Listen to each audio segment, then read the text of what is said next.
Eu sempre fui um homem de rotinas simples. Acordar cedo, café preto sem açúcar, jornal dobrado ao meio e o mesmo trajeto até o portão para verificar se o mundo ainda estava no lugar. Meu filho André costumava rir disso. Dizia que eu parecia um relógio humano, desses que não aceitam o avanço dos tempos. Mas naquela manhã, quando estacionei o carro em frente ao aeroporto e vi o jeito como ele olhava o relógio de pulso a cada 30 segundos, tive a sensação oposta. Quem estava fora do compasso era ele. Disse que o voo para Nova York saía às 10h30, que o chefe o esperava para uma reunião decisiva. Era uma grande oportunidade, segundo ele, a chance de garantir uma promoção e mudar de vida. Eu acreditei. Como sempre acreditei em tudo o que ele dizia, porque um pai quer acreditar. Enquanto empurrávamos a mala até a porta do embarque, percebi que ele evitava me encarar. Falava rápido, cortando o assunto quando eu fazia perguntas simples. Você está nervoso? Quer que eu te espere no saguão até o embarque? Tem certeza que é a companhia certa? Ele respondia com sorrisos apressados, gestos pequenos, como quem está tentando esconder alguma coisa de si mesmo. Quando finalmente paramos diante da fila de embarque, ele me abraçou. Mas o abraço foi curto, sem firmeza, como um aperto de mão entre conhecidos. Cuida da casa, pai, ele disse. Logo eu volto. Foram as palavras exatas. Logo eu volto. Não houve emoção. Não houve aquele olhar de quem sente que está partindo de verdade. Havia só um alívio estranho, como quem se livra de um peso. Fiquei ali parado, vendo-o desaparecer entre os passageiros. Aquele casaco marrom que eu mesmo havia lhe dado anos atrás parecia grande demais nele, como se ele tivesse diminuído. Quando o perdi de vista, algo dentro de mim se moveu. Um tipo de desconforto que não era preocupação nem saudade, mas desconfiança. Eu não sabia explicar por quê, mas o jeito como ele segurou o celular antes de entrar no portão, a forma como olhou para os lados como se procurasse alguém, tudo me deixou inquieto. Peguei o carro e saí devagar, mas no caminho até o estacionamento, cruzei com um funcionário da companhia aérea empurrando um carrinho de malas. No topo, uma etiqueta me chamou a atenção. O nome estava escrito em letras azuis, André Carvalho. Parei por instinto, toquei o ombro do rapaz e perguntei, essas bagagens vão para o voo de Nova York? Ele olhou a etiqueta, franziu a testa e respondeu, essas foram devolvidas e o senhor. Passageiro cancelou o embarque há poucos minutos. Fiquei parado no meio do saguão como se o chão tivesse sumido. Cancelou o embarque. Mas eu acabara de vê-lo entrar. O funcionário se afastou e eu fiquei ali, com a mala dele ainda ecoando na cabeça. Peguei o celular e liguei. Chamada direta para o correio de voz. Mandei mensagem, nada. Tentei de novo 3 vezes. Nenhuma resposta. Sentei em um dos bancos do aeroporto e fiquei observando os painéis de partida, esperando talvez que ele aparecesse de novo, dizendo que foi um engano. Mas os minutos viraram horas, e a sensação de que eu estava sendo enganado foi tomando forma. Eu conhecia aquele tipo de silêncio. Era o mesmo silêncio que ouvi da mãe dele, anos atrás, quando começou a me trair. O mesmo tom, o mesmo vazio. Voltei para o carro. A mala que ele tinha deixado comigo disse que era só com papéis de trabalho e que eu deveria guardar no escritório. Estava no porta-malas. Por um momento, pensei em abrir ali mesmo, mas achei melhor esperar. A cabeça latejava, o peito parecia apertado demais. Enquanto dirigia de volta para casa, percebi que não sentia raiva. Era algo diferente, uma mistura de calma e incredulidade. A sensação de quem está prestes a confirmar um pressentimento antigo. Cheguei em casa e o silêncio parecia maior do que o normal. A cadeira dele ainda estava encostada na varanda, o copo pela metade sobre a mesa. Tudo ali gritava rotina, mas eu já sabia que nada era normal. Liguei a TV apenas para ter algum som ao fundo, mas as palavras do funcionário ecoavam como uma sirene. Passageiro cancelou o embarque. Abri o porta-malas e trouxe a mala dele para dentro. O zíper estava trancado com um cadeado simples. Fui até o armário, peguei uma pequena chave universal que usava em meus concertos e abri com facilidade. Lá dentro, nada de ternos, nada de documentos empresariais. Apenas roupas casuais, um perfume caro ainda lacrado e um envelope dobrado com o logotipo de uma imobiliária. O contrato dentro dizia: Residencial Vila Serena, Praia do Forte, Unidade 14. Havia um segundo nome no papel, escrito logo abaixo do dele: Camila Andrade. Eu não conhecia nenhuma Camila. Sentei devagar na poltrona, lendo e relendo aquele documento. Praia do Forte não ficava nem perto de Nova York. Ficava a pouco mais de 4 horas de carro dali. E o detalhe mais cruel estava na data de assinatura, 2 semanas antes da viagem. Ele não estava indo trabalhar, ele estava indo morar. Peguei o telefone e tentei ligar para a nora, Paula. Chamou uma vez, depois caiu. Tentei novamente, nenhuma resposta. Fui até o perfil dela nas redes sociais. Última postagem: gratidão por tudo que vem aí. Um emoji de coração, uma foto antiga com ele sorrindo. Nenhuma referência à viagem, nenhum aeroporto, nenhuma mala, nada. Só silêncio digital. A noite caiu e eu ainda estava sentado com o contrato nas mãos. Eu poderia fingir que não vi. Poderia esperar ele voltar e perguntar fingindo surpresa. Mas algo me dizia que aquilo não era um simples engano ou uma fuga sentimental. Havia algo mais fundo. Algo ligado ao dinheiro, talvez, às propriedades, à minha conta conjunta que ele insistiu em abrir quando começou a cuidar das minhas finanças. Antes de dormir, deixei o contrato sobre a mesa e olhei pela janela. O reflexo do vidro me devolveu um rosto cansado, envelhecido pelo tempo, mas não ingênuo. Pela primeira vez percebi que meu filho não era mais o menino que eu ensinei a andar de bicicleta no quintal.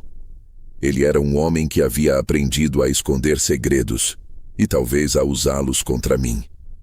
Acordei de madrugada com um barulho vindo da varanda, mas era só o vento. Mesmo assim, não consegui mais dormir.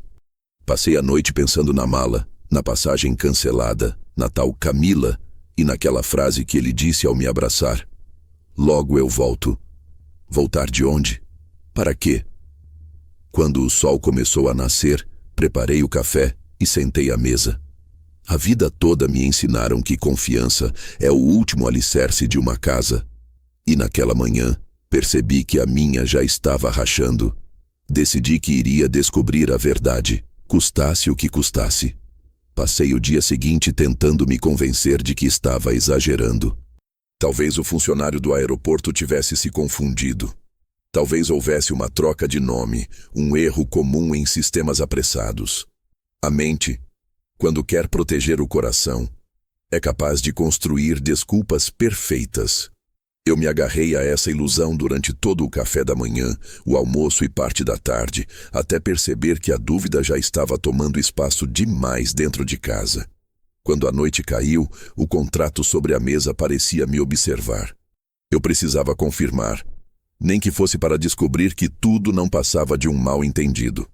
Na manhã seguinte, voltei ao aeroporto. O mesmo lugar, as mesmas vozes ecoando pelos alto-falantes, o mesmo cheiro de café queimado misturado com perfume caro. Só que dessa vez, eu não era um pai orgulhoso se despedindo de um filho. Era um homem em busca de rastros. Dirigi devagar, tentando controlar o ritmo da respiração. A cada semáforo, o pensamento voltava. Por que ele mentiria? E mais ainda, para quê? Estacionei e fui direto ao balcão da companhia aérea. A atendente, uma moça jovem de sorriso automático, perguntou se eu precisava de assistência. Mostrei o número da passagem e expliquei que era referente ao bilhete do meu filho, comprado no meu cartão. Ela digitou algo no computador, o rosto impassível. Quando ergueu os olhos, havia um brilho desconfortável neles. Senhor, esse bilhete foi cancelado no mesmo dia da compra. Houve reembolso total para a conta de origem. Senti um arrepio subir pela nuca. Cancelado?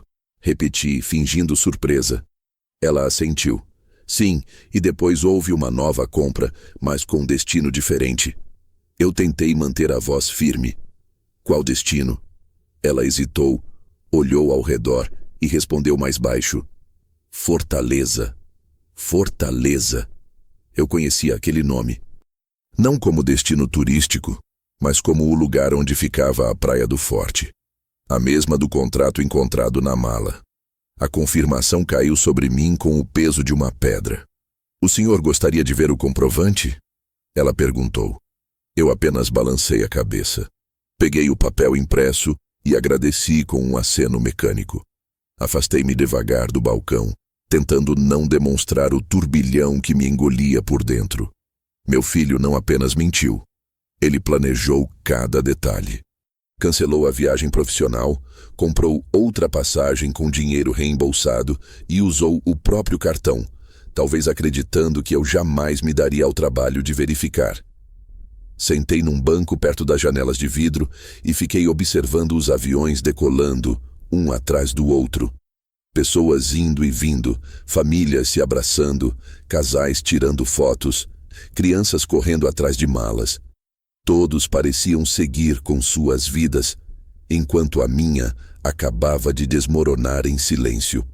Era curioso como o som do aeroporto, que antes me dava a sensação de movimento e esperança, agora soava como o ruído de fundo de uma farsa. Peguei o comprovante e dobrei no meio, guardando no bolso da camisa. Ao lado, havia um pequeno quiosque de câmbio, e de repente lembrei do funcionário do dia anterior. O mesmo que me contou sobre a mala devolvida. Caminhei até lá e perguntei por ele. O rapaz não estava, mas outro atendente, mais velho, disse que lembrava do caso. Ah, o senhor é o pai do rapaz que desistiu da viagem, não é? Ele veio aqui trocar uns dólares por reais pouco depois. Disse que não ia mais embarcar. Ele esteve aqui ontem? Perguntei, tentando não demonstrar o susto. Sim, senhor, e parecia apressado. Falava ao telefone o tempo todo. Acho que mencionou um hotel no litoral. Alguma coisa com Serena, se não me engano. O nome bateu como um eco. Residencial Vila Serena. O mesmo do contrato. Eu agradeci. Deixei uma gorjeta absurda e saí quase tropeçando nos próprios pés. Do lado de fora, o sol refletia no vidro das janelas. E por um instante, senti que a luz me cegava. Dirigi até o primeiro posto de gasolina. Estacionei e fiquei dentro do carro, sem ligar o motor. Eu precisava pensar, mas pensar doía. As imagens vinham em flashes. O abraço apressado, o olhar inquieto, a voz calma demais para quem dizia estar indo ao exterior. A mentira estava completa, e eu agora via que ela não tinha nascido de repente. Era algo cultivado, preparado. Talvez ele estivesse se afastando de mim há muito tempo e eu, ocupado em acreditar que ainda tinha importância, simplesmente não percebi. Peguei o celular e abri o aplicativo do banco. André tinha acesso limitado às minhas contas, apenas para pagamentos de rotina. Mas a confiança é uma porta que nunca se fecha completamente. Nos últimos dias, havia transferências pequenas, disfarçadas, para uma conta nova. Algo como Serviços Gervásio Lida. O nome não me dizia nada. Copiei o número e salvei para investigar depois. Parei o carro num estacionamento afastado e abri o navegador no celular. Digitei o nome da empresa. Nada oficial. Nenhum site, nenhum registro de CNPJ ativo. Apenas uma menção em um fórum de finanças sobre empresas fantasmas usadas para movimentar dinheiro de terceiros. Fechei o celular e apoiei a testa no volante. Naquele momento, percebi que a desconfiança tinha se transformado em certeza. Ele estava escondendo algo grande. E se havia uma empresa falsa envolvida, significava que o problema não era só emocional, era financeiro. Decidi que voltaria ao aeroporto mais uma vez, não como pai, mas como alguém disposto a montar o quebra-cabeça inteiro. No balcão de informações, pedi um extrato detalhado da compra e cancelamento da passagem, justificando que havia suspeita de fraude. A atendente me pediu alguns documentos, e, após verificar no sistema, entregou uma segunda via do comprovante. Lá constava o número do bilhete novo, emitido no mesmo dia, com destino Fortaleza e embarque confirmado para o dia seguinte, às 7 da manhã. Passageiro: André Carvalho. Ou seja, ele não embarcou no dia em que eu o levei. Ele embarcaria no dia seguinte sozinho, depois de me despistar. Saí dali com o papel na mão e o estômago revirando. O instinto paternal se misturava com a frieza racional de quem entende que foi enganado não por um estranho, mas pelo próprio sangue. No caminho de volta, parei o carro à beira da estrada. Fiquei olhando o fluxo de veículos, o vai e vem de gente apressada, e pensei em quantas vezes a vida nos dá sinais que ignoramos por comodidade. As mentiras sempre começam pequenas, um favor inocente, uma desculpa leve, e quando a verdade aparece, já é tarde demais. Cheguei em casa antes do anoitecer. Coloquei o papel sobre a mesa, ao lado do contrato da imobiliária. 2 provas. 2 caminhos que levavam ao mesmo ponto. Fortaleza. Na parede, o relógio marcava 7 da noite. A mala dele ainda estava encostada ao lado do sofá, aberta como se zombasse de mim. Sentei-me em silêncio. O único som era o tic-tac do relógio. Peguei um caderno velho, o mesmo onde costumava anotar gastos, e escrevi na primeira linha: André, Fortaleza, Camila Andrade, Gervásio Liteda.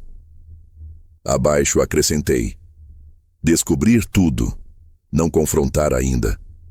Naquele momento percebi que a calma que sentia não era resignação. Era preparo. O tipo de silêncio que antecede uma decisão definitiva. Peguei o telefone, procurei o número de um velho amigo da época do trabalho. Paulo, ex-funcionário de um banco que agora fazia consultoria financeira. Deixei apenas uma mensagem curta. Preciso rastrear uma empresa. É importante. Amanhã te explico. Desliguei, fechei o caderno e olhei pela janela. A rua estava deserta e a brisa fria passava entre as cortinas, fazendo-as dançar lentamente. Lembrei das palavras do meu pai, ditas há décadas, quando ele me ensinou a desconfiar da pressa. Quem corre demais está sempre fugindo de alguma coisa. E naquele momento, compreendi. Meu filho não estava viajando para lugar algum. Ele estava fugindo. Naquela noite mal consegui dormir. O ventilador girava lento e o som das pás me lembrava o barulho dos aviões decolando. Aquele mesmo ruído que ecoava no aeroporto quando eu ainda acreditava que meu filho era um homem honesto. Cada vez que fechava os olhos, via o nome Camila Andrade impresso no contrato e a data da passagem para Fortaleza piscando na minha mente como um farol. Às 3 da manhã, levantei da cama e caminhei até a sala. A casa estava mergulhada em penumbra e o silêncio era tão pesado que parecia respirar comigo. Sentei à mesa, abri o caderno onde havia escrito as anotações e fiquei observando as palavras. Era curioso como letras simples podiam carregar tanto peso. André, Fortaleza, Camila, Gervásio Lida. Cada nome ali era uma peça de um quebra-cabeça que, quanto mais eu montava, mais me mostrava um retrato que eu não queria ver. De manhã, liguei para Paulo, meu velho amigo do banco. Ele atendeu com a mesma voz calma de sempre. Bom te ouvir, meu velho, disse ele. Faz tempo. Eu respirei fundo. Paulo, preciso que veja algo para mim. Uma empresa chamada Gervásio Litada, com este número de conta. Houve uma pausa do outro lado. Problema familiar? Perguntou ele direto como sempre. Mais ou menos, respondi, mas é coisa séria. Ele prometeu investigar e me ligar ainda naquele dia. Desliguei e fui até a cozinha preparar café. Enquanto a água fervia, pensei em quantas vezes André insistira para assumir minhas contas, alegando que eu devia descansar, que o mundo digital era complicado demais para mim. No começo, me senti aliviado. Depois, acomodado. E agora, traído. É assim que o amor às vezes nos destrói, pela confiança. Por volta das 11 o telefone tocou. Achei alguma coisa, disse Paulo. Gervásio Litaída. É uma empresa de fachada, aberta há 4 meses no nome de um laranja. Está associada a uma imobiliária de Fortaleza e a movimentação alta entrando e saindo, sempre em valores médios, fracionados. Coisa de quem está lavando dinheiro ou desviando fundos sem chamar atenção. Senti o chão fugir por um instante. Você tem como ver se o nome do André aparece? Perguntei. Ele hesitou. Diretamente não, mas há depósitos oriundos de uma conta conjunta do Banco Delta. E esse banco não existe mais. Foi incorporado, lembra? Se vocês tinham conta lá, tudo migrou automaticamente. Talvez ele tenha mantido algo ativo sem te avisar. A voz dele foi se afastando enquanto o raciocínio se encaixava na minha cabeça. André havia usado a antiga conta conjunta que mantivemos antes da morte da minha esposa, quando ele ainda me ajudava a pagar as despesas da casa. Eu nunca fechei aquela conta. Nunca imaginei que precisaria. Agradeci a Paulo, prometi atualizá-lo e desliguei. Fiquei ali parado, o telefone ainda quente na mão. A raiva não veio, só um tipo de lucidez dolorosa. Ele não apenas mentiu sobre a viagem, mas estava mexendo no dinheiro que guardei durante décadas. O que ele estava tentando financiar? A casa na praia? A vida nova com essa Camila? Ou algo ainda mais sujo? Peguei o carro e fui até o centro. Havia uma agência da imobiliária mencionada no contrato, Residencial Vila Serena. Entrei fingindo interesse em comprar um imóvel. Uma mulher de cabelos loiros me atendeu com um sorriso profissional. O senhor está procurando unidade nova ou em transferência? Perguntou. Em transferência, respondi. Meu sobrinho comprou uma e quero saber se posso manter as condições.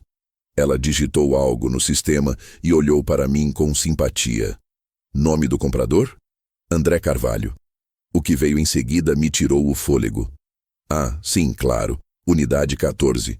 Contrato ativo, pagamento inicial feito há 2 semanas. Valor total, R$800 mil.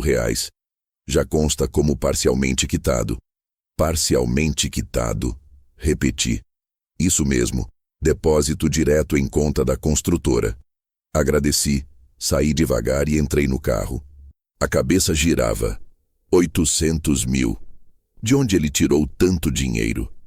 Eu sabia a resposta, mas recusava dizê-la em voz alta.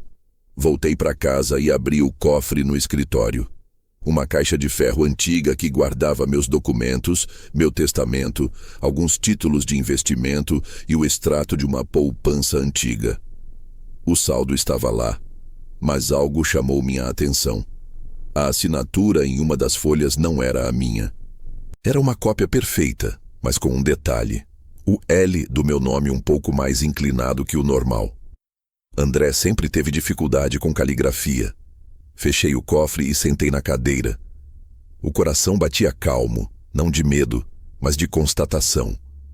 Ele havia falsificado minha assinatura, e o dinheiro da poupança provavelmente já estava sendo usado para pagar o tal imóvel. À tarde, Paulo me ligou novamente. Tem mais uma coisa. Lembra da Camila Andrade? Ela é a procuradora registrada no contrato de compra da casa. E, curiosamente, é também a secretária da imobiliária. Ou seja, ela tem acesso a tudo. Ouvi aquilo em silêncio. Secretária, procuradora e amante, provavelmente. Tudo fazia sentido. Ele havia se envolvido com uma mulher dentro da empresa, usou meu nome e meu dinheiro para financiar um imóvel no litoral e me enganou com uma história de viagem ao exterior. Mas o pior não era isso. O pior era perceber que ele fez tudo com calma, com planejamento, com frieza. Não havia desespero, não havia impulso. Era uma escolha. Naquela noite, sentei na varanda e observei o céu sem estrelas. Peguei o caderno e anotei a nova linha. Camila, imobiliária, procuradora, envolvida diretamente. Embaixo, acrescentei: verificar movimentações no Banco Delta, descobrir total transferido. Enquanto escrevia, o telefone vibrou. Era uma mensagem de André. Chegou bem, pai? O atrevimento de fingir normalidade quase me fez rir. Esperei alguns segundos antes de responder. Sim, e você? Ele demorou para responder. Tudo ótimo, viagem tranquila, reuniões já marcadas. A mentira escrita soava tão limpa quanto o rosto dele naquele dia no aeroporto. Eu olhei para a tela e apaguei a conversa. Desliguei o celular e fiquei olhando para o escuro. A cada descoberta, algo dentro de mim se fechava. Uma porta, uma lembrança, um afeto. Aos poucos, eu deixava de ser o pai que acreditava em tudo para me tornar o homem que via o mundo como ele realmente era, um campo minado de intenções. Antes de dormir, peguei novamente o caderno e escrevi: não confrontar ainda, deixar agir, observar, gravar. Porque eu sabia que confrontar agora seria perder a vantagem. André era jovem, impulsivo, e eu ainda tinha o que ele não tinha: tempo, paciência e silêncio. Na manhã seguinte, fui ao banco. Pedi o extrato completo da antiga conta conjunta. O gerente, um rapaz educado, hesitou, dizendo que precisava confirmar a autorização. Mostrei documentos, assinei papéis. Quando os números apareceram na tela, senti um frio subir pelo corpo. O saldo, que antes passava de 1 milhão, agora mal chegava a 300 mil. E as transferências para a Gervásio Lida apareciam ali, uma a uma, todas autorizadas digitalmente com a minha assinatura eletrônica. Saí da agência sem dizer palavra. O mundo parecia mais lento, como se cada passo meu ecoasse em um chão de vidro prestes a quebrar. Quando cheguei ao carro, sentei e deixei o corpo afundar no banco. A verdade já estava inteira diante de mim. Meu filho não apenas roubou meu dinheiro, mas havia criado uma vida paralela com ele. Uma casa, uma mulher, um plano de fuga. Por um instante, senti vontade de chorar, mas o choro não veio. Só uma calma pesada, a mesma que antecede a tempestade. Olhei o papel com os extratos e pensei: ele me deixou sem nada, mas esqueceu que ainda tenho uma coisa que ele nunca terá: memória. E foi com essa memória que eu decidi agir. Mas não agora, não com raiva. Primeiro, eu precisava de provas. Depois, eu o deixaria cair no próprio abismo que cavou. Naquele dia, o sol se pôs mais devagar. O céu ficou laranja, e o reflexo das janelas da vizinhança fazia parecer que todas as casas ardiam em fogo. Achei apropriado. Porque, embora André ainda não soubesse, a dele seria a próxima a queimar. 2 dias depois, acordei com a sensação de que algo dentro de mim havia mudado. Não era raiva nem tristeza, era foco. Pela primeira vez em semanas não me senti velho. Senti-me desperto. As peças estavam todas sobre a mesa. A passagem falsa, a casa na praia, a mulher da imobiliária e o dinheiro que evaporou das minhas contas. Faltava apenas uma prova viva, uma confirmação que me permitisse agir sem ser acusado de paranoia. Naquela manhã, peguei o carro e dirigi até a casa do André. Não avisei, não liguei, não mandei mensagem. Queria vê-lo no natural, no improviso. O relógio do painel marcava 9h20 quando estacionei a uma quadra de distância. As cortinas estavam fechadas, mas o carro dele estava na garagem. O portão entreaberto deixava ver parte do jardim. O mesmo jardim que eu mesmo plantei quando eles se mudaram há 4 anos. Eu costumava podar os arbustos todo domingo. Agora, as folhas cresciam sem forma, como se refletissem o que havia se tornado nossa relação. Descuidada, distorcida. Levei comigo o envelope com as cópias do extrato e o contrato da casa. Não para confrontar, mas para lembrar a mim mesmo que aquilo era real. Enquanto caminhava até o portão, respirei fundo. Parte de mim ainda esperava que fosse tudo um engano, que ele me recebesse com um sorriso, que dissesse: pai, posso explicar. Mas o outro lado, o lado que já havia entendido, sabia que o sorriso seria apenas mais uma camada de mentira. Bati uma vez na porta. Silêncio. Bati de novo, mais forte. Nenhuma resposta. Girei a maçaneta, trancada. Dei a volta até o corredor lateral, o mesmo por onde eu costumava entrar quando levava pão fresco ou ferramentas para consertar algo. A janela da cozinha estava entreaberta, e foi por ela que ouvi a voz dele, firme, nervosa, tentando parecer calma. Eu já disse, não podemos deixar rastros. Ele é mais esperto do que parece. Outra voz respondeu. Uma feminina, suave, mas com um tom de impaciência. Você diz isso desde o começo, André, mas até agora ele não fez nada. Está velho, cansado. Ele não vai reagir. Meu corpo inteiro ficou rígido. Reconheci o timbre imediatamente. Era o mesmo nome que aparecia no contrato.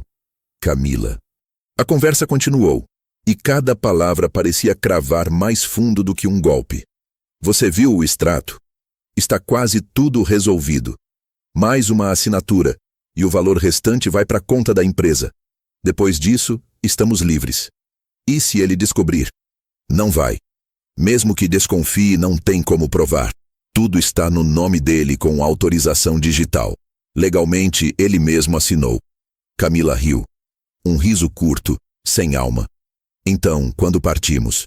Semana que vem. Já fechei o contrato com o corretor. Vamos mudar assim que o dinheiro entrar. E se ele tentar contato, eu invento qualquer coisa.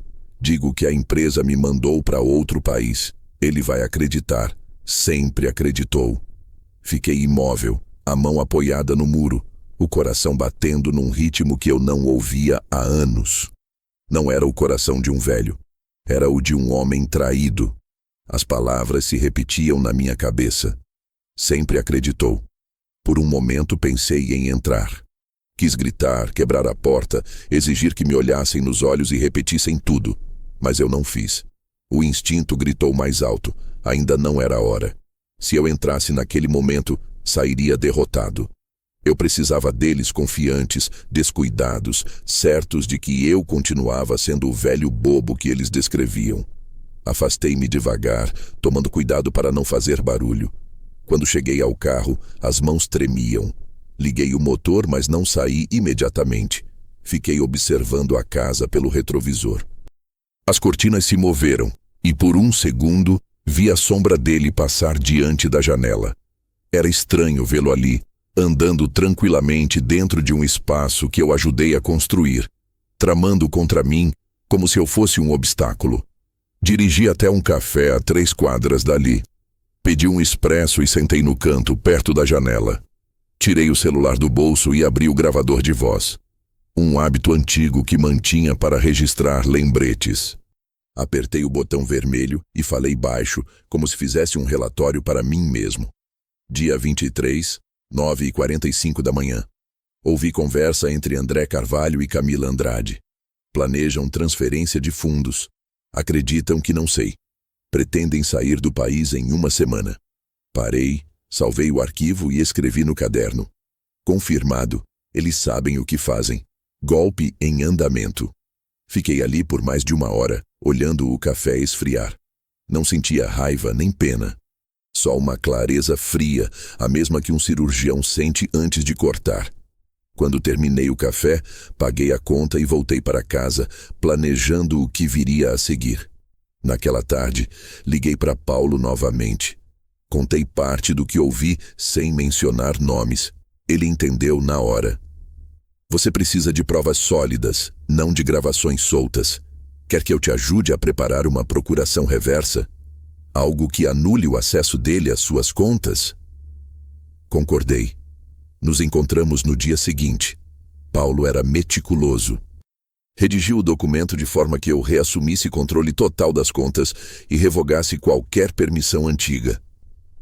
Também sugeriu algo mais. Crie uma movimentação falsa. Transfira uma quantia grande para uma conta separada. Veja se ele reage. Se reagir, você confirma que ele está monitorando tudo. Achei o plano inteligente.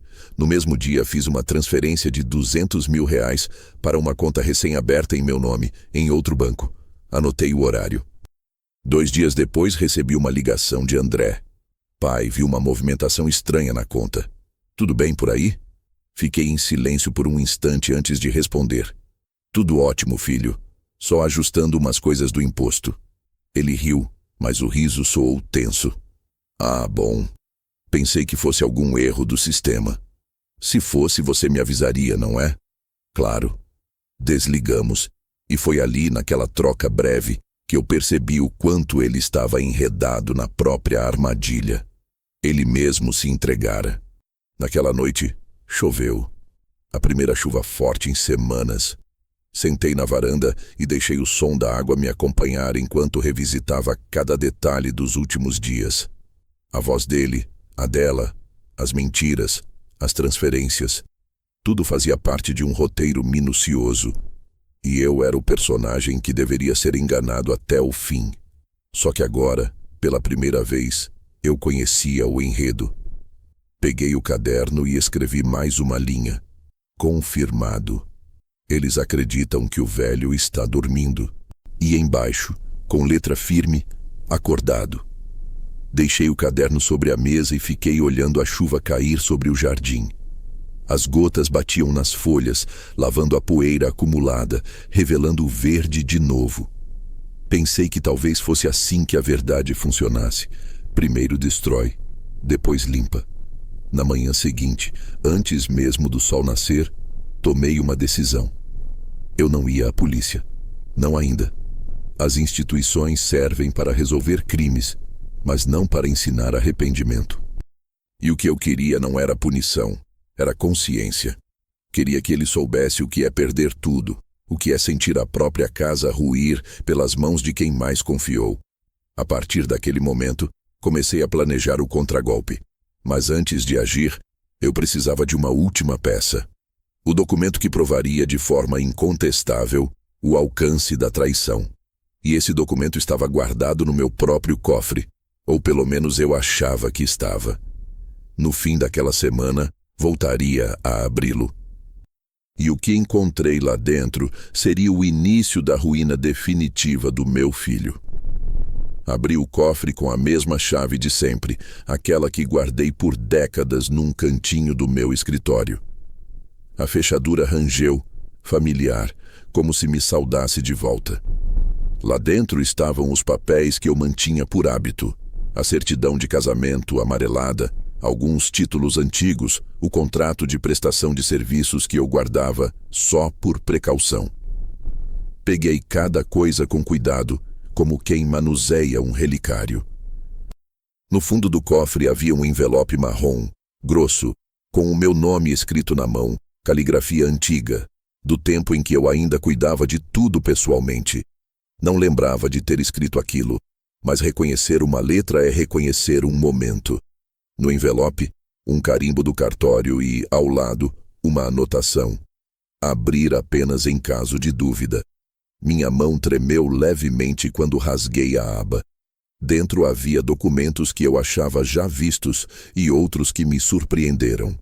Havia primeiro a procuração que eu assinara no ano em que André começou a morar comigo por alguns meses. Um documento que concedia poderes limitados para administração de contas correntes e pagamentos de rotina, com validade até revogação escrita.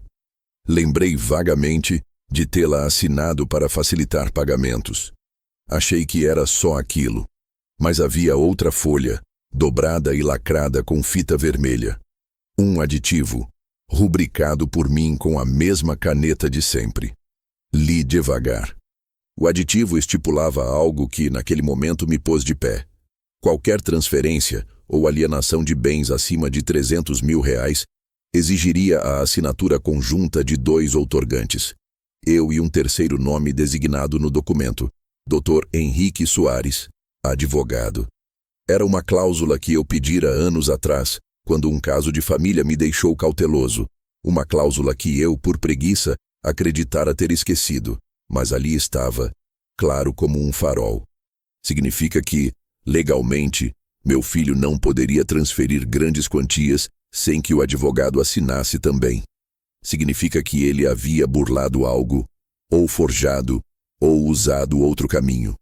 Havia mais, um comprovante de abertura de uma caixa de segurança em um banco regional datado de 15 anos atrás, um envelope lacrado com o número da caixa e a indicação de que, Em caso de incapacidade minha, o banco deveria contatar um representante designado. Naquele mesmo envelope, havia ainda um recibo antigo de recibos de ações e certificados de propriedade de uma pequena pousada na serra que eu havia comprado antes de casar. Um investimento modesto que eu cuidava à parte. Nunca contei a André sobre aquilo. Era meu pequeno respiro. Segui vasculhando. Encontrei também uma carta registrada, selada, endereçada a mim e assinada pelo cartório. Notificação de revogação parcial automática. Eu havia deixado instruções naquele documento para que, caso constatasse uso indevido de procurações, o cartório enviasse notificação para o advogado e suspendesse poderes até verificação. Havia prazos, procedimentos, senhas.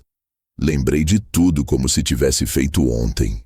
Fizera aquilo num impulso de precaução depois que perdi a confiança em gente errada. Nunca pensei que um dia serviria contra meu próprio sangue. O que se formou na minha cabeça foi uma paisagem lógica, implacável. André não conseguira sozinho dispor de tudo. Ele contara com atalhos, contas antigas, assinaturas eletrônicas, empresas de fachada. Mas havia barreiras que eu mesmo havia erguido sem perceber. Peguei o contrato da compra da tal unidade na Praia do Forte, lido tantas vezes, e comparei com os papéis do cofre. Ali estava o selo do banco, as assinaturas, os recibos. Em uma das vias do contrato constava a cláusula que eu lia agora como um mapa. Qualquer quitação integral ou transferência de titularidade exigia, por segurança, a apresentação de documentos originais das propriedades e confirmação através de procuração autenticada em cartório com firma reconhecida.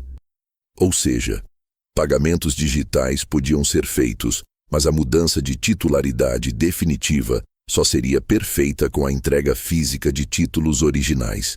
Títulos que, por vontade própria, eu nunca deixei com ninguém. Fechei o envelope e respirei fundo. A sensação foi estranha. Alívio misturado com a lenta raiva de quem descobre que foi usado, mas também que tem caminho de volta. Eu não era a vítima indefesa que imaginaram. Eu era o guardião de documentos que ainda me protegiam. Naquela noite liguei para Paulo e para Dr. Henrique quase ao mesmo tempo. Paulo já sabia parte, claro. Ele me ajudara a rastrear Gervásio Líteda. Mas Henrique, quando atendeu, teve o tom grave de sempre.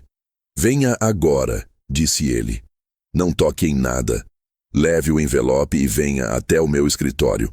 Se houver qualquer tentativa de movimentação, vamos anular imediatamente." Fui sem pressa, porque o avanço que eu buscava era paciente. Entreguei a Henrique o envelope e contei tudo. A passagem cancelada, as conversas, as transferências. Ele folheou os papéis com calma, murmurou algumas coisas num jargão que a educação me ensinou a respeitar, e então olhou para mim. "Você tem mais razão do que imagina. Eles agiram por caminhos administrativos, mas existe brecha administrativa para a reversão." Explicou que, com a cláusula que eu havia feito anos antes e com a notificação de cartório, seria possível suspender autorizações bancárias e requerer ao banco a apresentação de documentos originais para validar qualquer transferência que mudasse titularidade de bens. Henrique acrescentou: "E há algo mais, sua pousada. Os certificados físicos que o senhor tem na caixa são prova de propriedade. Se for necessário, podemos usá-los para bloquear qualquer alienação." Era a primeira vez, desde que tudo começara, que senti o controle voltar aos meus dedos. Era uma pequena vitória, mas uma vitória que mudaria o curso das coisas. Henrique propôs um conjunto de medidas que soavam no meu ouvido como passos de um jogo de xadrez. Notificação formal às instituições, pedido de bloqueio preventivo, instauração de averiguação por fraude documental e, patrimonialmente, a transferência de papéis originais para uma caixa judicial, algo que impediria qualquer venda iminente. Antes de sair do escritório dele, assinei uma procuração em branco. Uma ironia, pensei, mas assinada para que Henrique pudesse agir em meu nome naquele caso específico. "Assine e depois rasgue uma via se quiser", disse ele com um riso seco. Assinei Não rasguei. Voltei para casa naquela tarde com a impressão de que algo havia mudado, assim como se troca uma fechadura e o vento já não encontra mais a mesma folga. Ainda havia risco. Ainda havia traição. Ainda havia André e Camila rindo do plano que pensavam perfeito. Mas agora eu tinha ferramentas e provas. E mais do que isso, tinha uma certeza. Eles subestimaram a disciplina de um homem que guardou documentos e esperanças por anos. Pensei, pela primeira vez desde o início, na possibilidade de transformar aquilo em algo maior que vingança. Não destruir pelo prazer, mas selar um fim que desse sentido à traição. Se fosse preciso, faria com calma. Se fosse preciso, faria de tal maneira que a queda deles fosse automática, irrefutável, legal. Na mesa do escritório, coloquei o cofre na sombra. Dei um último olhar ao envelope vazio, a caneta com a qual rubricara meu nome anos atrás. Senti um nó no peito. Não por perda, mas por reconhecimento. Eu ainda tinha munição. E quando se trata de gente que acha que o afeto pode ser trocado por contas bancárias, munição é a diferença entre ruína e recuperação. E foi com essa convicção mansa, quase cirúrgica, que me preparei para os próximos passos. Porque algo havia se quebrado dentro de mim, sim, mas a parte que se quebrou não era a capacidade de amar. Era a ingenuidade de julgar que amor e assinatura são intercambiáveis. A partir do momento em que saí do escritório de Henrique com a sensação de que alguma trava fora recolocada no motor da minha vida, passei a entender que, se havia uma guerra, ela seria de paciência e silêncio, e não de gritos. Não era minha natureza iniciar conflitos em praça pública. Sempre acreditei que o movimento bem calculado de uma peça no momento certo derruba qualquer torre impetuosa. Por isso, chamei aquilo de caçada. Porque não havia pressa, havia método. Combinei com Paulo que ele faria um mapeamento bancário mais profundo. Ligações discretas, consultas a antigos contatos, verificação de transferências por canais que não apareceriam num extrato comum. Pedi a Henrique que preparasse as petições, os pedidos de tutela e os ofícios que, no momento certo, precisariam ser protocolados. E me movi como se fosse uma sombra na minha própria casa, anotando tudo, gravando silenciosamente cada passo que pudesse servir de prova. Primeiro, a rotina. Eu voltava ao banco numa hora em que supunha que André estivesse no trabalho. Falava com o gerente que já conhecia de longa data. Um homem austero que sempre me cumprimentara com firmeza e pedia detalhes. Há alguma solicitação externa de liberação de fundos para a Gervásio Lida? Ele fazia cara de surpresa, digitava, e eu observava cada hesitação. Quando notava qualquer movimento estranho, um pedido de token, uma tentativa de assinatura digital, fazia anotar o horário e pedia a impressão do registro. Não era elegante, talvez, mas aquela elegância já havia me custado caro. Paralelamente, Henrique conseguiu uma liminar para que o banco não aceitasse movimentações acima de determinado valor sem prévia autorização judicial, com base nas provas que eu havia reunido: a falsificação da assinatura, as transferências para contas de fachada, o contrato de compra de imóvel. Foi uma vitória técnica, um ofício criminal que fazia os olhos do gerente mudarem de cor. "Isso complica tudo", disse ele quando li o documento. Complicou, e era justamente o objetivo. Se André não podia concluir o processo de mudança de titularidade sem documentos originais, e se os bancos precisavam confirmar assinaturas e proceder à averiguação, então o prazo e a pressa dele se tornavam inúteis. Enquanto isso, eu continuava observando. Passei a ir ao bairro onde ficava a imobiliária, fingindo interesse por outras unidades. Vi Camila algumas vezes, sempre distante, exibindo um telefonema constante, um cigarro que apagava quando eu passava. Vi o corretor do contrato trocando mensagens apressadas. Tudo me servia como mapa do tempo em que deveria apertar. A peça seguinte foi sutil. Com a ajuda de Henrique e de um técnico em segurança que o advogado indicou, Montei uma pequena vigilância eletrônica, nada ilegal, nada violento, apenas câmeras em minha propriedade e gravações do telefone fixo quando elas ligavam para a casa. Não gravei conversas íntimas de minha família, não era disso que se tratava. Gravei telefonemas comerciais, gravações de mensagens deixadas em caixas de voz e os horários em que determinadas chamadas externas foram feitas para números ligados às contas de fachada. Cada ligação, cada timbre, cada registro CTG servia como ponto numa teia que eu ia desenhando. Houve uma manhã em que me senti desconfortável por tanta artimanha e voltei ao meu velho instinto de pai. Se eu podia ter escolhido acreditar, por que não escolheria novamente? Mas então me lembrava da cara de Camila ao telefone, do riso sem alma, e entendia que crença era luxo que eu já não podia pagar. Havia dinheiro que sustentava sonhos alheios às minhas rugas. E havia também a sensação, cada vez mais clara, de que aquela casa na praia seria a moeda final de um abandono calculado. As providências legais avançaram. Henrique protocolou pedidos de indisponibilidade temporária sobre os valores que constavam nas movimentações suspeitas, pediu quebra de sigilo bancário para as empresas Gervásio Litarda e para as contas que recebiam vultos das nossas reservas. Foram ações técnicas, frias, que puseram em pânico quem achava que correria com impunidade. Para André, explicaram-me depois, foi o primeiro momento real de pânico. O barulho de uma porta batendo que ele não soube como fechar. Recebi relatos indiretos disso pelo gerente do banco, que veio pessoalmente me dizer: "Nós fizemos o que o senhor pediu. Bloqueamos movimentações." Não senti triunfo, senti o esvaziar de uma espera que havia me consumido semanas. No terreno emocional, mantive distância e aparência. Continuei indo à padaria, cumprimentando vizinhos, fingindo que nada alterara meu sono. Mentira. Dormia com um olho aberto, dormia com a cabeça cheia de papéis e frases que precisava guardar. Às 5 da manhã escrevia no caderno que sempre carrego. Horários, nomes, telefonemas. Quando recebia uma mensagem do André com fotos de restaurantes ou clima de negócios internacionais, respondia com frases curtas, neutras, porque cada palavra minha podia ser usada contra mim se eu cedesse a um impulso. Houve um episódio que me marcou. Uma tarde em que o carteiro trouxe um envelope sem remetente.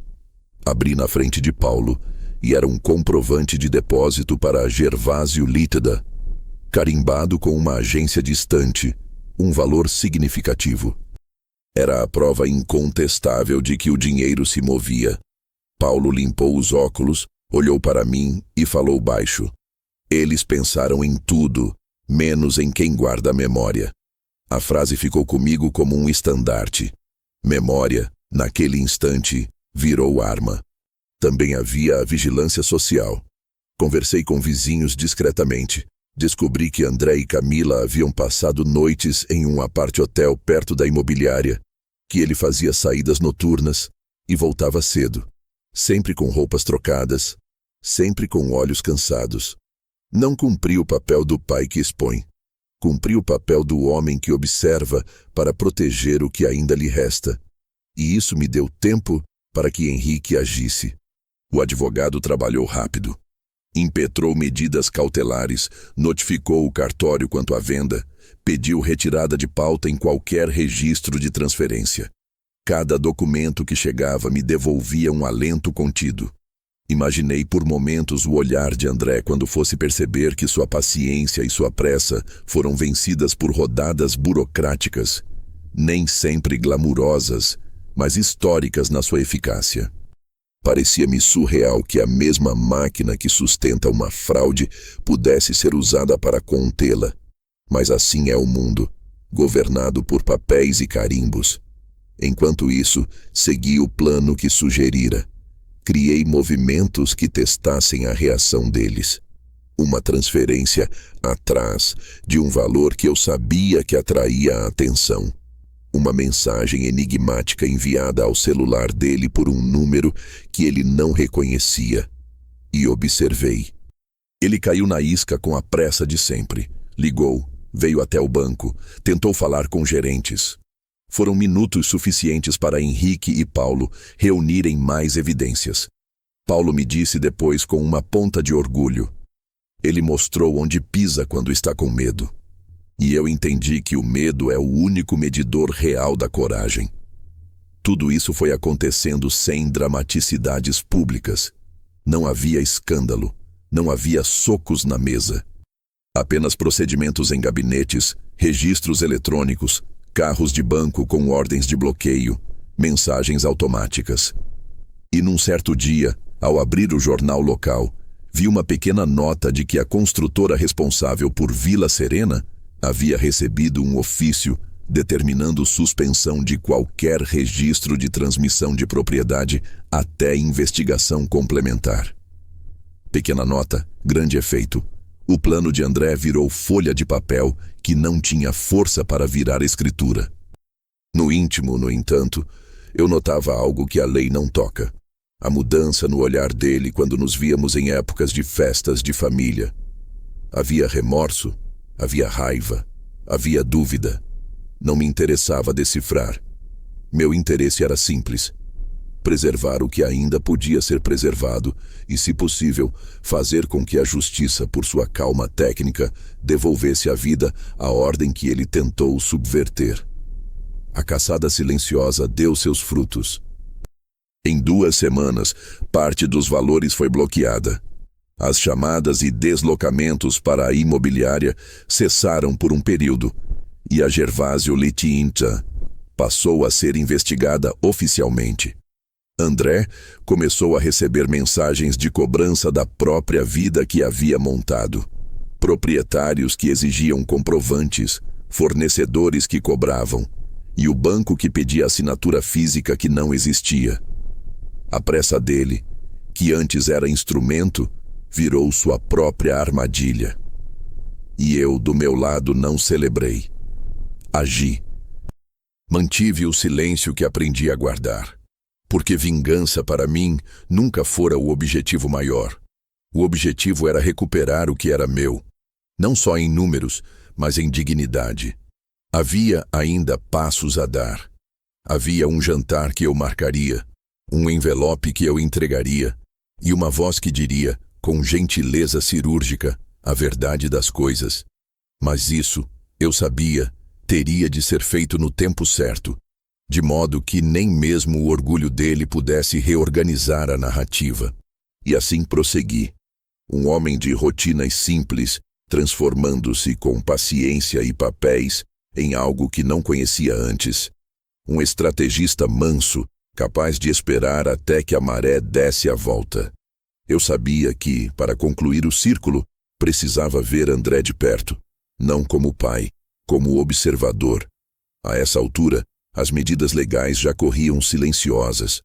Os bloqueios estavam em vigor e as movimentações haviam cessado. O advogado Henrique me garantira que, em poucos dias, o banco comunicaria oficialmente a suspensão definitiva da transferência. Mas antes que isso chegasse às mãos dele por e-mail, eu queria olhar em seus olhos. Não por necessidade de confronto, mas porque certas verdades precisam ser vistas, não apenas ditas. Oportunidades não faltaram, mas eu esperei uma que parecesse natural.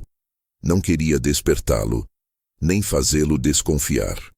E ela veio quando recebi um telefonema do próprio André, numa manhã de terça. A voz dele soava cansada, ensaiada.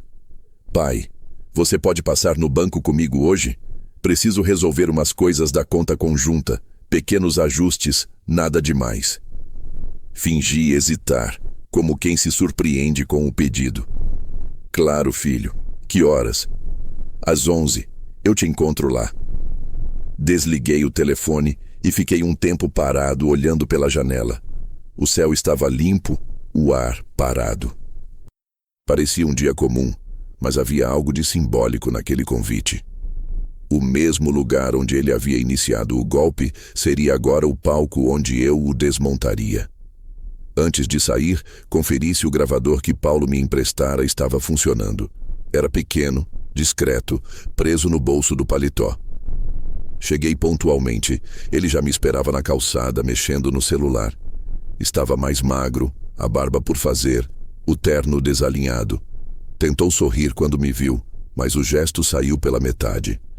Tudo bem, pai? Tudo bem, respondi. O olhar dele evitava o meu. Entramos juntos. O banco tinha aquele cheiro característico de papel moeda e ar-condicionado velho. Fomos direto à mesa do gerente, o mesmo homem que eu vinha encontrando nas últimas semanas. Ele me cumprimentou com um aperto de mão rápido, trocou um olhar comigo, breve, cúmplice, e nos deixou sozinhos por alguns instantes. Eu pedi para a gente vir aqui porque precisamos regularizar a autorização de movimentação, disse André, abrindo uma pasta com papéis. Eles estão pedindo umas assinaturas novas, atualizações do sistema digital. Nada urgente. Sentei devagar, olhando para as folhas que ele colocava diante de mim. Li o cabeçalho. Procuração bancária para gestão de ativos. E abaixo, a cláusula que eu já conhecia de cor. A mesma que nas entrelinhas permitia movimentações irrestritas. Ele havia tentado uma segunda via, com data nova. O gerente disse que é só uma formalidade.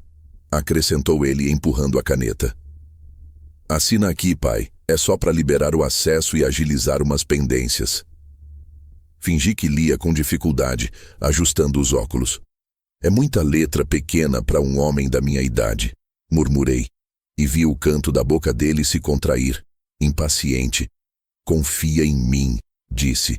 É pro seu bem. Assim eu posso cuidar de tudo e o senhor não se preocupa mais com nada. A frase dita daquele jeito quase me fez rir. Era idêntica à que dissera meses antes, quando me convenceu a abrir a conta conjunta. A mesma cadência, a mesma manipulação travestida de zelo. Respirei fundo, olhei para ele e perguntei, em voz calma. E aquele dinheiro da Gervásio, filho? Já deu certo? Ele congelou por um instante, mas se recuperou rápido. Ah, aquilo? Projeto antigo. Nem lembro mais. Coisa pequena. Pequena? Perguntei, ainda olhando o papel. 8 transferências de 100 mil reais cada uma é coisa pequena? O olhar dele mudou. Primeiro incredulidade, depois defesa. Você andou mexendo nas minhas coisas, pai. Mexendo não, protegendo o que é meu. O silêncio que se instalou era espesso. Ele olhou ao redor, percebeu as câmeras do banco, tentou disfarçar o nervosismo. Eu posso explicar, começou. Levantei o olhar, mantendo o tom sereno. Explica. As palavras saíram atropeladas, mas reveladoras. Era só um investimento, pai. Eu precisava de liquidez. O corretor sugeriu. Eu ia repor. Mas o banco travou tudo. E agora? Agora parece que o senhor quer me destruir. Não, interrompi. Eu quero que você aprenda a diferença entre confiar e assinar. Ele piscou, sem entender. E foi nesse momento que o gerente retornou trazendo um envelope. Seu Henrique enviou isso agora mesmo, Sr. Carvalho. Entregou diretamente a mim, como combinado. Abri o envelope na frente dele com calma. Lá dentro, o ofício da liminar. Bloqueio imediato das contas sob suspeita de fraude e revogação de todas as procurações vigentes até decisão final. André ficou pálido. A boca se abriu num espasmo de raiva contida. Você não pode fazer isso. Posso, respondi sem elevar a voz, porque nunca deixei de ser o titular. E porque aprendi que, às vezes, o silêncio é mais poderoso que qualquer briga. Ele empurrou a cadeira, levantando-se bruscamente. O gerente deu um passo à frente, profissional, discreto. Senhores, por favor. Calma, filho, disse eu, ainda sentado. Não precisa se humilhar aqui. Já está tudo resolvido. Ele me olhou com algo entre ódio e incredulidade. Você me armou uma emboscada. Não. Você cavou o próprio buraco. Eu só tirei a pá das suas mãos. Pegou a pasta, as folhas, tentou disfarçar a voz embargada. O senhor não entende nada. Eu fiz isso por nós. Sorri, leve, cansado. Não, André. Você fez isso de nós. E há uma diferença enorme. Saiu quase correndo. O gerente suspirou e disse em voz baixa: "Foi melhor assim." "Nem sempre o melhor dói menos", respondi. Fiquei um tempo sentado, olhando o espaço vazio onde ele estivera. Depois tirei o pequeno gravador do bolso e desliguei. Tudo estava ali, cada palavra, cada confissão, cada mentira desmontada pela própria boca. Era a peça final que faltava. Naquela tarde voltei para casa sem pressa. O mundo lá fora seguia igual. Carros, sol, gente apressada. Mas dentro de mim havia uma calma nova, uma serenidade de quem concluiu um ciclo. Não senti vitória, senti cansaço, um tipo de exaustão limpa, que vem quando a verdade finalmente ocupa todo o espaço. À noite, enquanto jantava sozinho, o telefone vibrou. Era uma mensagem dele. Não precisava ser assim. Respondi: "Nenhum erro precisa. A gente é que insiste." Fiquei olhando a tela acesa até que apagasse. Depois me levantei, lavei o prato e sentei na varanda. Pela primeira vez em meses, o ar parecia respirável. Eu sabia que ele ainda tentaria alguma saída. Orgulho é o último refúgio dos culpados. Mas eu também sabia que, dali em diante, qualquer passo dele já deixaria rastro.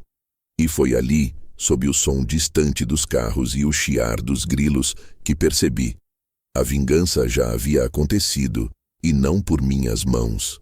Tinha acontecido naquele instante no banco, quando ele me olhou e entendeu que o homem que chamava de ultrapassado era, afinal, o único que sempre estivera um passo à frente. Quando Henrique me explicou o próximo passo, senti um alívio estranho, como se alguém tivesse finalmente trocado uma lâmpada que eu carregava há anos. "Não faremos nada fora da lei", disse ele. "Usaremos a lei contra eles." E foi exatamente isso que fizemos. Transformamos os instrumentos que André e Camila acreditavam dominar. Contratos, assinaturas, registros, em cadeias que os prenderiam. Mas fizemos mais. Devolvemos o jogo para onde deveria estar desde o início, tirando o ganho pessoal deles e redirecionando o resultado para algo que não alimentasse o mesmo círculo de egoísmo. A primeira medida foi simples e precisa. Com as gravações do banco e a confissão que André proferira, registrada no gravador no meu bolso e legalmente preservada, Henrique preparou uma petição criminal por apropriação indébita, estelionato e falsificação documental, anexando também o histórico das transferências para a Gervásio Limitada, os extratos que eu havia obtido e a cópia do aditivo do cofre que exigia a assinatura conjunta do Dr. Henrique para alienações acima de 300 mil. Era um dossiê frio, técnico, que transformava a traição em prova. Protocolamos na delegacia especializada. O delegado leu, assentiu e apenas disse: "Não vou prometer nada que não possa cumprir, mas há aqui indícios fortes." A investigação passou a tramitar oficialmente. Esse movimento por si só criou um bloqueio imediato. Qualquer cartório, qualquer banco, qualquer despachante que visse a notificação do inquérito teria de suspender atos que pudessem agravar a situação. Enquanto isso, Henrique providenciou algo que me pesou mais no coração do que qualquer denúncia: a blindagem do que era meu. Sabendo que alguns bens ainda dependiam somente da minha assinatura, a pousada na serra, alguns títulos, uma pequena conta de investimento, redigimos uma transferência irrevogável de parte desses ativos para instituições com as quais eu já havia simpatizado ao longo da vida, um abrigo de animais local e um programa de alfabetização que eu sempre apoiara discretamente. Não foi impulso, foi estratégia. Ao transformar patrimônio pessoal em doação irrevogável, eu impedia que qualquer ordem posterior, mesmo que a justiça demorasse, servisse para enriquecer os responsáveis pelo crime. E, ao mesmo tempo, encontrava sentido. Aquilo que quase me foi tirado serviria agora a quem realmente precisava. Assinei as doações em cartório com a calma de quem coloca última vírgula em um testamento. Entreguei os certificados aos representantes das instituições, que acolheram aquilo com lágrimas e promessas protocolares. Não foi um espetáculo. Foram 3 assinaturas, 3 carimbos, e a sensação de que um capítulo da minha vida passava para outro. Não queria ruína, queria reparo. E havia também um cálculo prático. Cada transferência foi estruturada de forma a reduzir substancialmente o valor disponível que André poderia, mesmo de má fé, tentar direcionar para suas contas de fachada. Se ele achava que uma casa na praia seria a moeda final do plano, acabara de descobrir que a moeda já havia sido convertida em algo que não podia ser apropriado por quem a obteve por engano. Henrique não parou aí. Protocolou ainda um pedido de sequestro judicial de qualquer bem cujo registro passasse por averbação contestável e pediu que os títulos originais, como os da pousada, fossem depositados em cartório e submetidos à avaliação pericial para confirmar autenticidade e titularidade. Pediu também que a construtora que registrava a Unidade 14 em Praia do Forte apresentasse em juízo toda a cadeia documental: notas de pagamento, comprovação de origem de recursos, contratos de intermediação e identificação do corretor e de Camila. O tribunal acolheu os pedidos liminares. Aquilo significava que, por hora, a escritura não podia ser passada adiante. Qualquer ato notarial encontraria um empecilho que o tornava juridicamente inútil. Paralelamente, Henrique encaminhou um ofício à Receita Federal e ao Ministério Público para averiguação fiscal, um movimento seco que pegou André e Camila de surpresa. Quando alguém movimenta grandes quantias em pequenas parcelas destinadas a contas de fachada, existe sempre uma trilha tributária. Registrar essa trilha traz riscos que não são apenas civis, mas criminais e fiscais. De repente, o que havia sido planejado como vida nova tornou-se um problema que poderia envolver multas, imposto retroativo e implicações penais. A menção de auditoria e fiscalização já foi suficiente para congelar investimentos e cancelar acordos que pareciam irrecusáveis. Houve outra jogada, talvez menor no papel, mas devastadora no plano prático.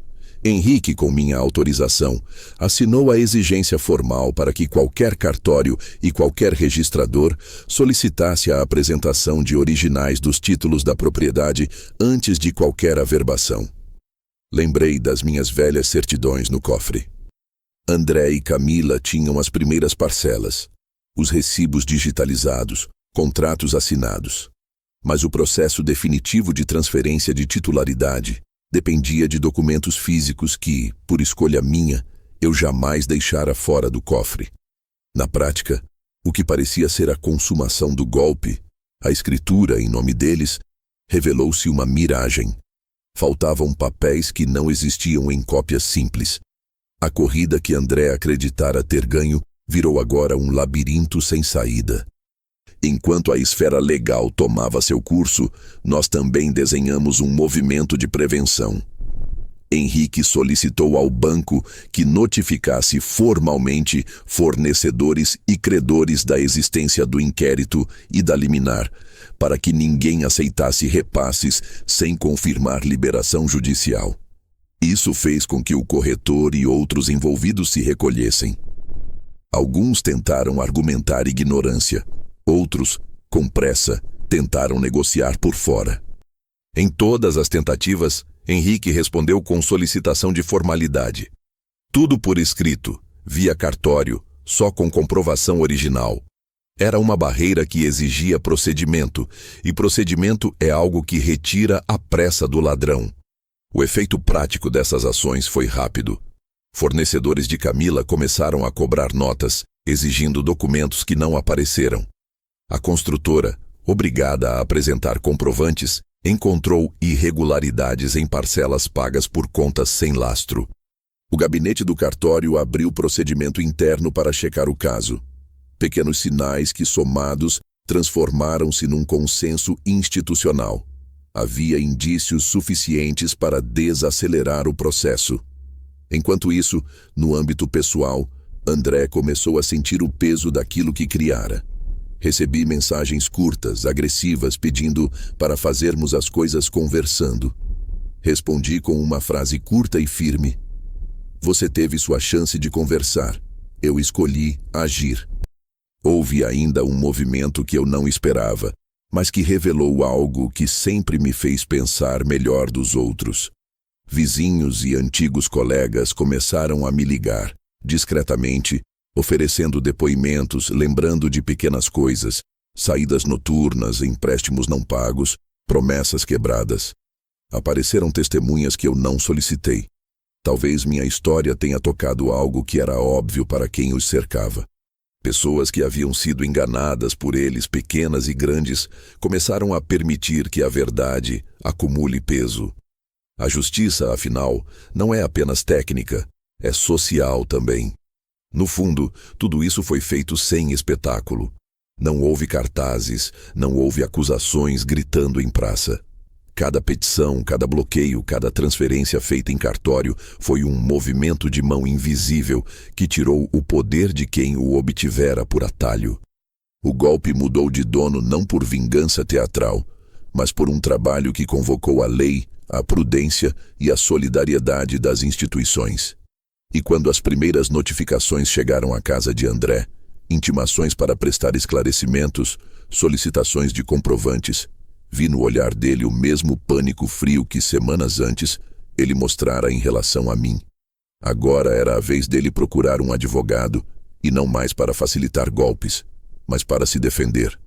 Na calmaria que se seguiu, senti algo que me surpreendeu. Não era prazer que me ocupava, nem regozijo. Era antes uma serenidade estranha, quase paternal. A sensação de que, ao desligar a rede criada contra mim, eu devolvera ao mundo uma lição cara, mas justa. Eu não queria ver meu filho no chão pelo prazer de sua queda. Queria apenas que ele entendesse que algumas portas não se abrem apenas com promessas. E que, por vezes, o afeto não pode ser trocado por assinaturas. Quando terminei de assinar os últimos documentos que tornavam as doações irrevogáveis, e quando Henrique confirmou, por mensagem curta, que o sequestro judicial havia sido deferido, senti que a maré havia mudado. O plano que André desenhara com mãos ávidas virou, por efeito de papéis e carimbos, algo que não sustentaria a vida dele. O golpe que ele quis dar tornou-se, por meio da lei e da minha decisão, um golpe que o atingiu onde ele mais temia, na possibilidade de usufruir do fruto do seu crime. E enquanto a noite caía, eu me peguei pensando numa única coisa, que tudo aquilo seria inútil se no fim minha vida dissesse apenas vingança. Por isso, ao fechar os arquivos, ao enviar cópias para as instituições e ao encaminhar comprovantes para as famílias que poderiam ser impactadas, preferi um gosto de reparação. Nada de ruína exibida, só a lenta restauração do que foi roubado de sentido. Porque o que eu queria, de verdade, era recuperar a paz que fora trocada por papéis frios. Ainda faltavam passos. Um jantar, uma entrega, uma conversa pública que fechasse o ciclo. Mas o golpe, naquele momento, já tinha mudado de dono. E o novo proprietário era a verdade, sustentada por leis, testemunhos e por uma decisão simples: transformar perda em algo que servisse ao coletivo e não ao ego. O dia em que decidi vê-lo novamente foi o dia em que percebi que já não sentia raiva. Depois de tudo o que aconteceu, o bloqueio, a denúncia, as doações, a queda inevitável do castelo de areia que ele havia construído, restou apenas uma espécie de curiosidade mansa, quase científica, de observar como o ser humano reage quando é forçado a olhar o próprio reflexo sem espelhos polidos. Eu sabia que André me procuraria. O orgulho dele não permitiria desaparecer sem uma última tentativa de controle.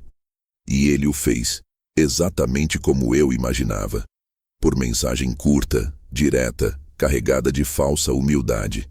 Pai, podemos jantar? Só para esclarecer as coisas. Pensei por um longo tempo antes de responder. Havia parte de mim que queria o silêncio definitivo, a porta trancada para sempre. Mas havia outra, mais antiga, que ainda carregava o resquício do homem que ensinou o filho a andar de bicicleta e o viu chorar na formatura. Essa parte queria ver o rosto dele pela última vez. Não para perdoar, mas para entender até onde ia a dissimulação. Escrevi apenas: sim, amanhã, naquele restaurante da esquina, às 8. Cheguei pontualmente. Ele já estava lá, sentado à mesa do fundo, o mesmo lugar que costumávamos escolher nos domingos em família. O garçom, velho conhecido, pareceu hesitar antes de vir nos atender, como se pressentisse algo fora do lugar. André estava diferente, o rosto abatido, olheiras fundas, o cabelo desalinhado. Vestia a mesma camisa azul de quando o levei ao aeroporto, aquela em que a mentira começou. A diferença é que agora ela parecia menor, apertada, como se as fibras tivessem encolhido junto com a dignidade. Pai, começou ele com voz trêmula. Obrigado por vir. Assenti, sem sorrir. Você pediu para esclarecer as coisas. Então fale. Ele inspirou fundo e lançou o olhar para a mesa, evitando o meu. Eu não queria que terminasse assim. Camila me convenceu de que seria fácil. Eu devia ter parado antes. Eu sei que errei. Mas o senhor também poderia ter me procurado antes de tornar tudo público. A polícia, o banco. O senhor me expôs. Aquela inversão de culpa quase me fez rir. Expor, André.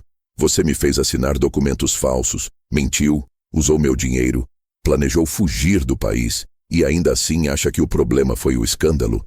Ele tentou manter a calma, mas a voz vacilou. Eu só queria começar de novo.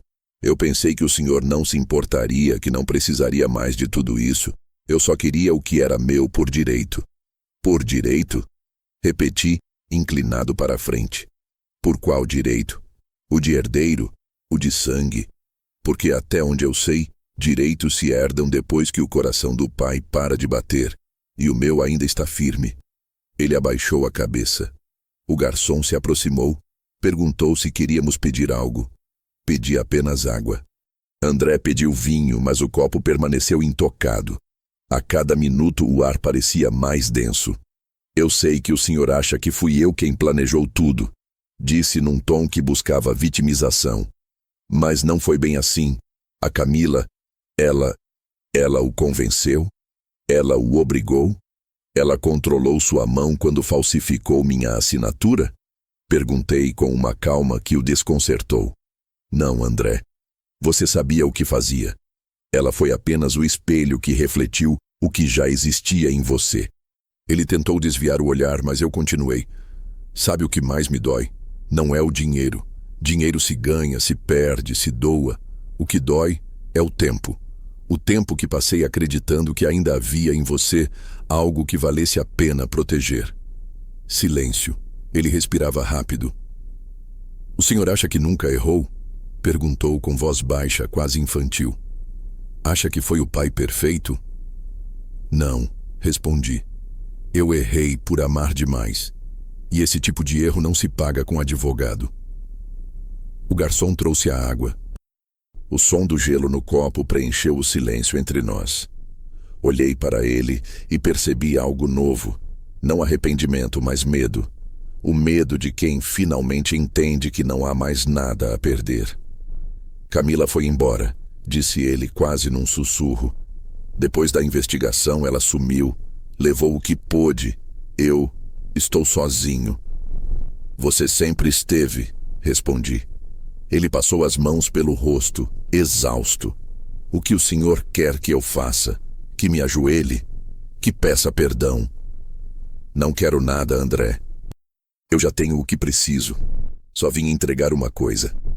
Peguei o envelope do casaco e coloquei sobre a mesa. Ele olhou desconfiado. O que é isso?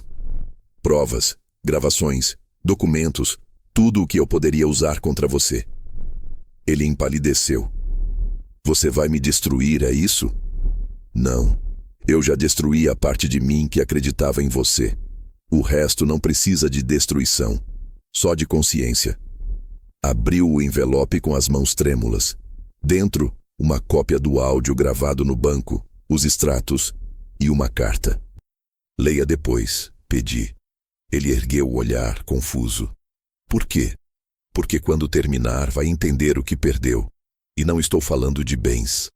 Nos encaramos longamente. Naquele instante percebi que já não havia entre nós pai e filho, apenas dois homens.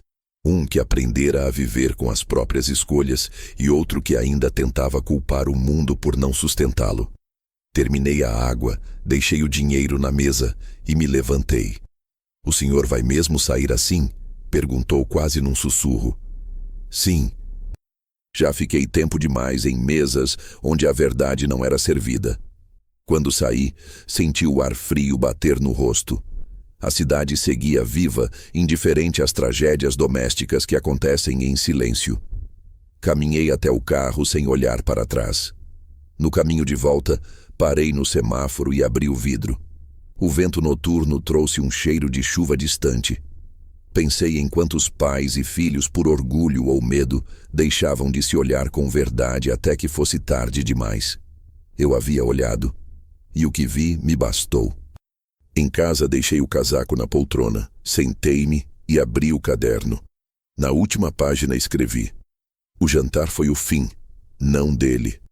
Do que restava de mim com ele." E abaixo acrescentei: "Amanhã o silêncio." Apaguei a luz e fiquei sentado um tempo no escuro, ouvindo o tic-tac do relógio. Pela primeira vez, o som não me incomodou. Talvez porque, enfim, ele não marcasse mais o tempo perdido, mas o início de um tempo novo. Nos dias que se seguiram ao jantar, o silêncio tornou-se um personagem constante na casa. Não o silêncio pesado da solidão, mas um tipo novo, o silêncio de quem não precisa mais explicar. O relógio na parede voltava a marcar o tempo, mas já não soava como antes. Era apenas o lembrete de que, finalmente, a vida voltara a ter um ritmo que eu podia escolher. No terceiro dia, o telefone tocou. Reconheci o número de Henrique, meu advogado, e atendi com calma. "A liminar virou decisão definitiva", disse ele. "As transferências foram anuladas, a conta bloqueada será reaberta apenas em seu nome e a construtora cancelou o contrato da unidade 14. Oficialmente, tudo que estava em risco está seguro novamente." Agradeci. Ele hesitou antes de acrescentar: "Seu filho será chamado para depor. Quer que eu avise quando isso acontecer?" "Não é necessário", respondi. "Há coisas que não precisam de plateia." Desliguei e permaneci olhando a janela. Lá fora, o mundo seguia indiferente, com seus ruídos de ônibus e passos apressados, mas algo em mim se aquietara. A justiça não era espetáculo, era uma forma discreta de arrumar o que foi quebrado, e às vezes o simples ato de reorganizar já bastava. Nos dias seguintes, tratei de coisas pequenas, consertei uma dobradiça, apartei o jardim, repintei o portão. Descobri que o movimento das mãos ajuda o coração a aceitar o que o orgulho não admite. Cada tarefa me trazia uma sensação de normalidade, como se cada martelada, cada pincelada apagasse um pouco da lembrança do engano. Na semana seguinte recebi uma carta. O envelope era simples, sem remetente, mas reconheci a letra. Era dele. Abri devagar. Dentro, uma folha apenas. "Pai, li sua carta. Não consigo dizer que entendo tudo, mas queria que o senhor soubesse que me arrependo. Camila sumiu. Estou respondendo ao processo, mas, sinceramente, acho que mereço. Sei que perdi mais que dinheiro. Perdi o direito de te chamar de pai com leveza. Espero que esteja bem. André." Li uma vez, depois outra. Não senti emoção forte. Apenas uma leveza estranha, como quem observa uma maré finalmente baixar. Dobre a carta e a guardei no mesmo envelope que continha o contrato antigo, aquele que iniciara tudo. Talvez porque toda a história precise de começo e fim, guardados no mesmo lugar. Naquele dia, decidi ir à serra, onde ficava a pequena pousada que eu mantinha em silêncio há tantos anos. Henrique já havia regularizado tudo, e o novo administrador, Um rapaz simples me esperava com as chaves. A estrada era longa, mas o caminho tranquilo. Ao chegar, encontrei o portão enferrujado, o cheiro de madeira e chuva, o barulho das árvores. Passei a tarde ali, varrendo o chão, abrindo janelas, tirando lençóis de móveis antigos. Quando o sol começou a descer, sentei na varanda e abri um caderno novo. Escrevi na primeira página: aqui termina a tempestade e começa o silêncio. Fiquei observando o céu mudar de cor. O vento frio da serra soprava forte, trazendo o cheiro de terra molhada. Pela primeira vez em muito tempo, não senti falta de nada. Não havia mais contas, nem provas, nem telefonemas. Só o som da natureza e o respirar tranquilo de alguém que finalmente entendeu que perder pode ser outra forma de se libertar. À noite, acendi uma pequena lamparina e preparei café. O sabor era amargo, mas o amargo, aprendi, também tem seu lugar na vida. Pensei em André, não com rancor, mas com uma espécie de compaixão distante. O tipo de sentimento que a gente reserva a quem se perde da própria essência. Pensei também em Camila e me surpreendi ao perceber que já não sentia nada. Nenhum ódio, nenhuma curiosidade. Apenas ausência. Antes de dormir, saí para o quintal e olhei o céu. A lua, grande e amarelada, iluminava as árvores. Lembrei-me de quando André era menino e costumávamos acampar no quintal, deitados num lençol velho, contando estrelas. Naquela época, ele perguntava se eu acreditava em destino. Eu dizia que não, que a vida era feita de escolhas e consequências. Agora, anos depois, percebia que o destino talvez existisse sim, mas não como um roteiro, e sim como um retorno inevitável, ao ponto em que a verdade espera. A brisa da noite trouxe um frio leve. Fechei os olhos e murmurei uma frase que veio sozinha, talvez como oração. Que ele aprenda o que eu levei a vida inteira para entender. Que o amor não se compra, se cuida. Voltei para dentro e deixei a lamparina acesa até que o sono chegasse. Dias depois, recebi outra ligação de Henrique. Só para avisar, disse ele. O processo segue, mas sua parte está encerrada. Agradeci e ri baixo. A minha parte sempre foi só sobreviver, Henrique. Pois o senhor fez isso melhor do que muita gente jovem que eu conheço. Desliguei. Fiquei sentado na varanda, observando o vale. Tudo estava em ordem. As árvores, as luzes distantes das pequenas casas, o som de um riacho ao longe. Perto de mim, o caderno ainda aberto, o vento folheando as páginas em branco. Peguei a caneta e escrevi, devagar, como quem fecha uma prece. Não houve vencedores, houve aprendizado, e isso para mim é mais do que justiça. Fechei o caderno e encostei a cabeça na cadeira. O vento soprou forte, mas não levei susto. Eu já conhecia o barulho da vida quando ela finalmente se aquieta. E foi assim, sob o som calmo das folhas, que entendi. Algumas histórias não acabam com aplauso nem com perdão. Acabam com paz. E às vezes, isso é tudo o que um homem precisa para seguir vivendo.